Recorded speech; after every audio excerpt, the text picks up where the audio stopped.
नमस्कार, बहुत स्वागत है आपका। एनडीटीवी मध्य प्रदेश छत्तीसगढ़ देख रहे हैं आप और आपके साथ मैं हूं आसिफ शेख। छत्तीसगढ़ के सूरजपुर में हुए दोहरे हत्याकांड के बाद अब सियासत में भी उबाल आ गया है। एक हेड कांस्टेबल की पत्नी और बेटी को बेरहमी से मौत के घाट उतार दिया गया। आरोपियों में एक कांग्रेसी नेता भी है जिसे पुलिस ने गिरफ्तार कर लिया है। आरोपी का नाम चंद्रकांत चौधरी है और वो सूरजपुर एनएसयूआई का जिला अध्यक्ष है।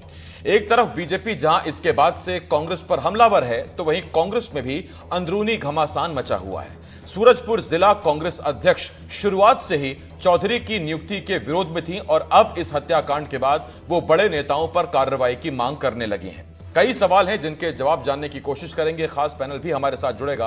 लेकिन सूरजपुर में हुए दोहरे हत्याकांड के बाद अब सियासत में उबाल है। एक तरफ जहां कांग्रेस जिला अध्यक्ष अपनी ही पार्टी के बड़े नेताओं पर कार्रवाई की मांग कर रही हैं, तो वहीं बीजेपी ने चंद्रकांत चौधरी को लेकर पूरी कांग्रेस को ही निशाने पर लिया है। आपको जरा यह बयान सुनवाते हैं। एनएसयूआई प्रदेश अध्यक्ष नियुक्त हुए नीरज पांडे जी, उनके द्वारा सूरजपुर जिला अध्यक्ष एनएसयूआई सीके चौधरी को बनाया गया। हमारे कार्यकर्ता जो पूर्व के एनएसयूआई के कार्यकर्ता थे, उनके द्वारा मेरे को जानकारी दिया गया कि जो सीके चौधरी जिला अध्यक्ष बना है वो कई मामले में आपराधिक मामला उसके को थाना में दर्ज है। तो मैं इसका अवगत प्रदेश कांग्रेस कमेटी को और नीरज तिवारी को अवगत करवाई थी कि ऐसे व्यक्ति को जिला अध्यक्ष नहीं बनाना चाहिए। इसकी मैं पूरी जानकारी प्रदेश को भेजी थी। देखिए, जो घटना घटी है वो अत्यंत ही दुखद घटना है और इस घटना की जितनी निंदा की जाए उतनी कम है। और आज तक के इतिहास में हम लोगों ने कभी नहीं देखा कि भाई पुलिस के परिवारजन प्रताड़ित हो जाए, उनका मर्डर हो जाए। पुलिस के साथ आपस में होती रहती थी, परंतु परिवारजन के साथ नहीं होता। ये निश्चित रूप से बहुत दुखद है और सब परिवार के साथ में हम लोग खड़े हैं। देखिए, पिछले 5 साल में जो कांग्रेस की सरकार रही, उस सरकार के समय में ऐसे सब लोगों को संरक्षण देने का काम चलता रहा है और इसका हम लोगों ने लगातार पुरजोर विरोध किया और जनता जनार्दन ने भी उसको विरोध को उचित माना था। उसके कारण कांग्रेस की सरकार गई थी और भाजपा की सरकार आई थी। और मेरा मानना यह है कि जो भी अपराधी हैं और जो भी इस प्रकार का कृत्य करने वाले हैं, उनको किसी को बख्शा नहीं जाना चाहिए, और चाहे किसी पार्टी का हो, किसी समाज का हो, किसी परिवार का। और देखिए, हम डिबेट शुरू करें, अपने मेहमानों से सवाल पूछना शुरू करें, उससे पहले आपको एक बार फिर याद दिला देना चाहते हैं कि आखिर ये सूरजपुर का दोहरा हत्याकांड है क्या, आखिर ये पूरा मामला है क्या। 13 अक्टूबर का दिन था, दिन रविवार था। उस दौरान एक शख्स जो मुख्य आरोपी बताया जा रहा है, कुलदीप साहू, उसकी बाजार में कुछ पुलिस कर्मियों से बातचीत हुई थी, विवाद हुआ था। और विवाद के दौरान कुलदीप साहू पर आरोप है कि उसने एक पुलिस वाले पर वहीं दुकान में खौलती कढ़ाई जिसमें तेल खौल रहा था, वो तेल उसने पुलिस वाले पर उड़ेल दिया था। इसके बाद पुलिस वालों ने इसे पकड़ने की कोशिश की और आप तस्वीर में देख भी रहे हैं, कुलदीप साहू की एक तरफ फोटो है, दूसरी तरफ तालिब शेख हैं और उनकी पत्नी है मेहू फैज और उनकी बेटी है आलिया। ये तस्वीर हम आपको दिखा रहे हैं। तो उसके बाद 13 अक्टूबर का ये पूरा मामला है। पुलिसकर्मियों से कुलदीप साहू का विवाद हुआ था। कुलदीप साहू ने उस वक्त जो पुलिसकर्मी वहां मौजूद थे उनमें से एक पर खौलता गर्म तेल उड़ेल दिया था। उसके बाद जब पुलिसकर्मियों ने कुलदीप साहू को पकड़ने की कोशिश की तो कुलदीप वहां से फरार हो गया। इसके बाद अधिकारियों ने तालिब शेख जो हेड कांस्टेबल हैं सूरजपुर कोतवाली में, उन्हें जिम्मेदारी दी कि वो जाकर कुलदीप साहू को अरेस्ट करें, पकड़ें। कुलदीप साहू को जब तालिब शेख पकड़ने गए तो बताते हैं और ऐसे आरोप हैं कि कुलदीप साहू तलवार लिए हुए था और उसने अपनी कार से कुचलने की कोशिश की तालिब शेख को। हेड कांस्टेबल तालिब शेख ने किसी तरह अपनी जान बचाई और ड्यूटी खत्म करने के बाद जब वो अपने घर पहुंचे तो उनके घर का दरवाजा टूटा हुआ था, अंदर घर में खून बिखरा हुआ था और उनकी बेटी और उनकी पत्नी वहां से गायब थी। इस बात की जानकारी फौरन तालिब शेख ने अपने अधिकारियों को दी थी, पुलिस को दी थी और उसके बाद उनकी बेटी और उनकी पत्नी की तलाश शुरू हुई। अगले दिन 5 किलोमीटर दूर, घर से 5 किलोमीटर दूर एक नहर में उन दोनों के शव बरामद हुए। बड़ी बेरहमी से उनकी हत्या कर दी गई थी और चंद्रकांत चौधरी को उसी मामले में आरोपी बनाया गया है जिस मामले में ये दोहरा हत्याकांड का ये पूरा मामला था। और चंद्रकांत चौधरी एनएसयूआई के जिला अध्यक्ष की जिम्मेदारी संभाल रहे थे सूरजपुर की, लेकिन कांग्रेस की जो जिला सूरजपुर अध्यक्ष है उन्होंने 2 बार चिट्ठी लिखकर एक बार नियुक्ति को लेकर और एक बार हटाने को लेकर जानकारी दी थी अपने दिल्ली आला कमान को, लेकिन कोई कार्रवाई नहीं हुई और उसके बाद से ये पूरा विवाद बढ़ता चला गया। अब जरा हम डिबेट की शुरुआत करते हैं। हमारे साथ 3 खास मेहमान जुड़ रहे हैं। हमारे साथ इस वक्त कांग्रेस की तरफ से प्रवक्ता सत्यप्रकाश जी हमें ज्वाइन कर रहे हैं। बहुत स्वागत करता हूं आपका सत्यप्रकाश जी। बीजेपी की तरफ से प्रवक्ता निशिकांत पांडे जी हमें ज्वाइन कर रहे हैं। निशिकांत जी, आपका भी स्वागत है और मेरे सहयोगी जुल्फिकार अली भी इस वक्त हमारे साथ जुड़ रहे हैं। सबसे पहला सवाल सत्यप्रकाश जी आपसे। सत्यप्रकाश जी, मेरा आपसे सवाल यह है कि जब आपकी सूरजपुर जिला कांग्रेस अध्यक्ष बार बार चिट्ठी लिख के आला अफसरों, आला कमान को जब ये बता रही हैं कि ये दागी व्यक्ति है, इस पर कई तरह के मामले दर्ज हैं, ये आपराधिक प्रवृत्ति का मामला है, तो उसे नियुक्ति क्यों दी गई? आसिफ, देखिए, सबसे पहले तो ये मामला समझने वाली बात, देखिए, जो मुख्य आरोपी है कुलदीप साहू, मुख्य आरोपी जो कुलदीप साहू है, मुख्य आरोपी जो जिला बदर था, सबसे महत्वपूर्ण बात किसके किस समय में हुआ वो भी सबके सामने कांग्रेस के शासनकाल में हुआ। 10 से 15 मामले के ऊपर थे, वो भी कांग्रेस शासनकाल में हुआ।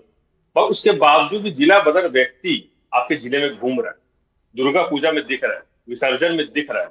आपने खुद ने बताया अपनी फलसा तेल डाल दिया, तो ये दिखता है कि किसकी इंटेलिजेंस फेलियर है, किसकी अभी सरकार है, किसका संरक्षण मिल रहा है। मुख्य सवाल तो ये आता है ना कि किसके कहने पे उसको संरक्षण दिया जा रहा है, और यहाँ तक झारखंड चला जाता है और झारखंड से फिर वापस आता है। तो ये खुफिया तंत्र बिल्कुल तरह फेल हो चुका है। मुख्य जो प्रश्न उठता है, कुलदीप साहू को संरक्षण कौन दे रहा है? और देखिए, उसका जो वहां एनएसयू जिलाध्यक्ष की बात भी हो रही है कि हमारी पार्टी है, तुरंत कार्रवाई हुई है, निष्कासित कर दिया गया। हम वैसे नहीं है जो भानु प्रतापपुर का आपको उपचुनाव याद होगा आसिफ जी, झारखंड पुलिस आई थी, बड़े बड़े नेता सो गए थे गाड़ी के नीचे, हमने वैसा कुछ नहीं किया। यहाँ तक ब्रिजभूषण जो हमारे खिलाड़ी बहनों ने आरोप लगाया था, बड़े बड़े नेता बचाने उतर गए, तो हमारे यहाँ वैसे नहीं होता, तुरंत कार्रवाई पार्टी से निकाल दी गई। और अभी मुख्य सवाल वही है कि पुलिस ने अभी तक साफ नहीं किया कि जो चौधरी जो जिलाध्यक्ष था उसकी क्या उसकी भूमिका है, और अगर वो हत्या में शामिल होता तो फरार क्यों नहीं हुआ। ये चंद सवाल आज भी खड़े हैं। मगर हम तो बात ये करना चाहेंगे कि पुलिस किसके कहने पे ये सब की है या किसके कहने पे इससे संरक्षण मिला है। और जहां तक आपने सवाल के जिलाध्यक्ष जी का, देखिए, जिलाध्यक्ष ने जो भी बात बोली है, हमारे शिष्ट उस पर तय करेगा, उससे बात करेगा, पूछताछ करेगी, जो भी जांच होगी, हमें अंदरूनी जो पार्टी की जांच होगी, उसमें जो भी निकलेगा सब चीज सामने आ जाएगी, तो किसकी गलती क्या है, जो भी सब चीजें सामने आ जाएगी। ये मगर महत्वपूर्ण बात ये जो घटना हुई है बहुत ही निंदनीय है, जितनी घटना की जाए वो कम है इसमें। मगर महत्वपूर्ण बात वही फिर से घूम फिर के आता है कि कुलदीप जो साहू है उसको कौन संरक्षण दे रहा था। सत्यप्रकाश जी, आपकी नजर में सबसे अहम सवाल यह कि कुलदीप साहू जिला बदर होते हुए भी कैसे घूम रहा था। लेकिन क्या मेरा जो आपसे सवाल है, मैं ये सवाल जरूर पूछूंगा, लेकिन मेरा जो सवाल है वो ये, आपने कहा कि तुरंत कार्रवाई की गई, लेकिन उनकी नियुक्ति से पहले ही, नियुक्ति के साथ ही, जब आपकी जिला अध्यक्ष भगवती बार बार सोनिया गांधी को, राहुल गांधी को, मोहन मरकाम को जब ये चिट्ठी लिख रही थी, तब उस वक्त उस पर एक्शन क्यों नहीं लिया गया? या आपने एक दागी को सुधरने का मौका दिया था कि शायद जिम्मेदारी डालेंगे तो दागी सुधर जाएगा? क्या पूरे जिले में एनएसयूआई जिला अध्यक्ष बनने के लिए आपके पास कोई बेदाग छवि का युवा कार्यकर्ता नहीं था? आसिफ जी, मैंने वही बोला ना, ये हमारे शीर्ष नेतृत्व तो अभी देखेगा क्या उस समय हालात थे, क्यों ऐसा हुआ है, अगर उसके ऊपर सही में आरोप थे कि नहीं थे, ये सब चीजें अभी देखेगा शीर्ष नेतृत्व, क्या हुआ था क्या नहीं होता, ये तब की बात है। अभी हमारे शीर्ष नेतृत्व तय करेगा, उसके बाद सब चीजें सामने आएंगी। वही मैं बोल रहा हूँ, मगर हमने कार्रवाई की ना, अभी अगर उसके ऊपर आरोप लगा हमने तुरंत कार्रवाई की, हमने बचाने कोई कार्रवाई, हमने तो बात की है, दीपक बैज ने वाले अध्यक्ष ने बोला है, अगर वो आरोपी है, अगर दोष से साबित होता है तो आप उसको फांसी में भी, अगर न्यायालय सजा देती फांसी में लटकाए तो लटका दीजिए। हम एक बार राजनीति उसमें नहीं करेंगे, हम पीछे नहीं हटेंगे ये बोलने के लिए। मगर देखिए, वही हम बहुत बार बीजेपी मगर इसमें कहीं ना कहीं राजनीतिकरण करना चाह रही है, तो राजनीति चश्मे से देख रही है कि इसमें एनएसयूआई है, इसमें एनएसयू कार्यकर्ता है। यही हम बोलना चाह रहे हैं ना कि कोई भी अपराधी किसी पार्टी का नहीं होता है, चाहे बीजेपी हो, चाहे कांग्रेस हो, चाहे आम आदमी पार्टी, कोई भी पार्टी हो, कोई भी अपराधी अपराधी होता है, उसको अपराधी वाले चश्मे से देखना चाहिए। इसमें कहीं ना कहीं जो बीजेपी राजनीति करना चाह रही है और अपने जो 10 अब जब आपका इतना ये अहम सवाल है तो मैं इस पर जरा एक सवाल और ले लेता हूं। मैं आपके पास आऊंगा सत्यप्रकाश जी, लेकिन उससे पहले जुल्फिकार मैं आपके पास आ रहा हूं और फिर मैं निशिकांत जी आपके पास आऊंगा। जुल्फिकार, ये बयान सुनने में बहुत अच्छा लगता है कि अपराधी की कोई पार्टी नहीं होती है, अपराधी की कोई विचारधारा नहीं होती, उसका कोई धर्म नहीं होता और उसकी कोई सियासी दल नहीं होता। अगर अपराधी का कोई विचारधारा या कोई पार्टी नहीं होती है तो पार्टी में ज्वाइन करते ही वो अपराधी है, ये बताने वाली जिला अध्यक्ष की बात क्यों नहीं सुनी गई? वो तो चीख चीख कर कह रही थी, चिट्ठी लिख रही थी कि ये अपराधी है, इसको मत लीजिए। 2-3 नाम उन्होंने सुझाए भी थे कि ये स्थानीय कार्यकर्ता, इन्हीं को मौका दे दीजिए। आसिफ, अक्सर ऐसा देखने में आता है कि जब भी पॉलिटिकल पार्टी में, क्योंकि पॉलिटिकल पार्टी में हम देखते हैं कि कई सारे ऐसे नेता होते हैं जिनके आपराधिक बैकग्राउंड होता है और चुनाव भी लड़ते हैं, चुनाव आयोग में वो अपनी इस बात की पूरी डायरी भी पेश करते हैं कि उनके ऊपर कौन कौन से केस चल रहे हैं।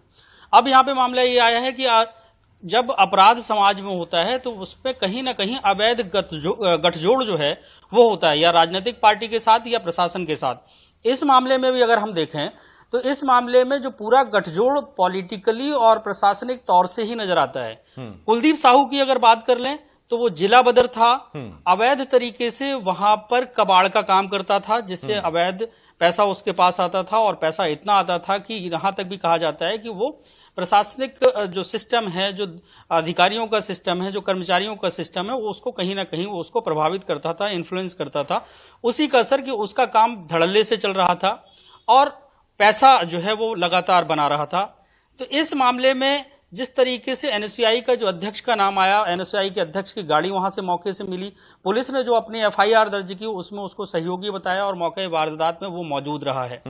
तो ये पूरा एक गठजोड़ है जो राजनीतिक तौर से और प्रशासनिक तौर से अपराधियों के बीच का गठजोड़ है। तभी जाके अपराधियों के हौसले इतने बुलंद होते हैं कि वो किसी भी घटना को अंजाम दे देते हैं। अगर इस किसी एक गठजोड़ में अगर वो कमजोर पड़ता है तो निश्चित तौर से इस तरीके के अपराध को रोका जा सकता है। अब बात ये आती है कि राजनीतिक पार्टियों को भी ऐसे बाहुबली चाहिए और ऐसे लोग चाहिए जो सीधे तौर से इन्फ्लुएंस करें, काम करें। अब यहाँ पे कांग्रेस पार्टी हो या भारतीय जनता पार्टी, दोनों के अंदर अगर शुचिता लानी है तो इन्हें कहीं ना कहीं नैतिक तौर से ये जिम्मेदारी लेनी होगी कि वो अपने किसी भी पदाधिकारी को अगर बना रहे हैं और उसके ऊपर कोई आरोप है तो उन आरोपों के जब तक खंडन नहीं हो जाता, जब तक वो निर्दोष नहीं हो जाता, दोष मुक्त नहीं होता, उसे कोई पदाधिकारी नहीं बनाएगा।